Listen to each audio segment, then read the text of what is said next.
यहाँ पर महर्षि दयानंद यूनिवर्सिटी में महिलाओं से पीरियड्स का सबूत मांगा गया। पीरियड्स चेक करने के नाम पर कपड़े उतरवाने का आरोप भी उन पर लगा है।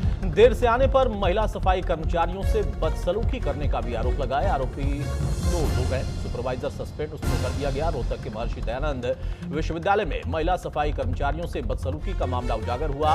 वहां पर पीरियड की पुष्टि के लिए कपड़े उतरवाने के आरोप में 2 सुपरवाइजर निलंबित किए गए। पीड़ित महिलाओं ने महिला आयोग और मानवाधिकार आयोग दोनों जगहों पर शिकायत दर्ज कराई।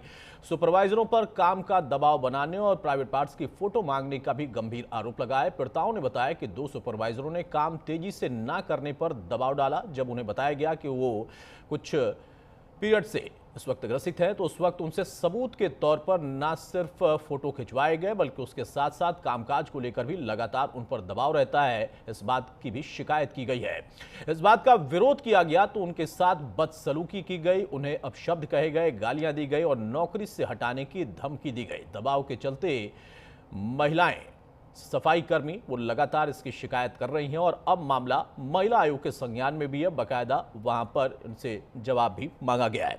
हमारे साथ रेणु भाटिया हैं, चेयरपर्सन हरियाणा राज्य महिला आयोग। रेणु जी, बहुत शर्मनाक घटना है और राज्य महिला आयोग के संज्ञान में आपने शायद नोटिस भी नहीं दिया है जवाब के लिए। बिल्कुल ठीक बात है अतुल जी, इससे ज्यादा शर्मनाक बात कोई और हो नहीं सकती कि अगर कोई महिला आपको अपनी तबीयत खराब होने की बात कर रही है तो उसको चेक करने का या उसकी बात की सच्चाई जानने का क्या ये घिनौना तरीका वो ढूंढेंगे? ये तरीका नहीं, ये अपराध है। इस तरह से महिला को बेइज्जत करना।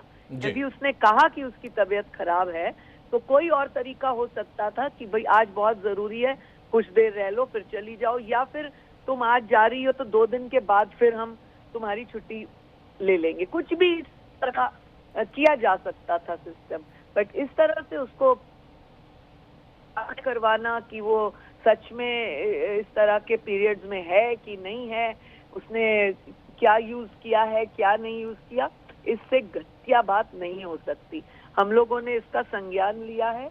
वाइस चांसलर, रजिस्ट्रार और डायरेक्टर तीनों को पत्र भेजा है कि इस व्यक्ति के, इस अधिकारी के खिलाफ कार्रवाई हो प्रशासनिक तौर पे, उनके डिपार्टमेंटल, और उसे सस्पेंड किया जाए कि क्या वो इस तरह से आज एक औरत को कर सकता है, कल क्या नहीं वो कर सकता और उसने पहले क्या क्या नहीं किया होगा। ये पूरी जानकारी लेने के लिए हमने रेणु जी, लगातार राज्य महिला आयोग महिलाओं के लिए, बेटियों के लिए कदम उठा रहा है, जागरूक भी कर रहा है और काफी सफलता भी मिली। उस बीच में इस तरीके की जब घटना होती है तो अपने आप में पूरे प्रदेश पर सवाल उठ जाता है, सरकार पर सवाल उठ जाता है। क्या इसका बैकग्राउंड कुछ पता चला कि इस तरह से क्या पहले भी ऐसा कुछ दबाव बनाया गया था, घटनाएं हुई थी, अब तक कोई जानकारी, और कितना कड़ा यहाँ पर रुख होगा आप लोगों का?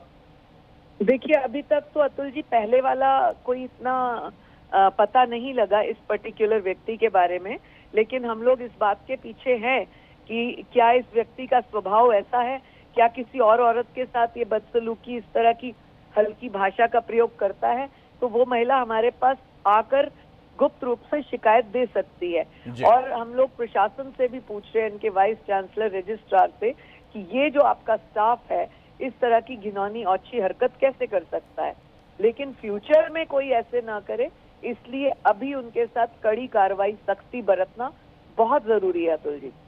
बहुत शुक्रिया रेणु जी हमारे साथ जुड़ने के लिए। तो रेणु भाटिया जो कि चेयरपर्सन है राज्य महिला आयोग की, और उनका साफ कहना है कि न सिर्फ इस पूरे घटनाक्रम ने बेहद शर्मसार वाली स्थिति पैदा की, लेकिन उसके बाद अब राज्य महिला आयोग बेहद सख्त भी है और जवाब भी तलब किया गया है। फिलहाल राष्ट्र की आवाज में आज के लिए इतना ही। नमस्कार।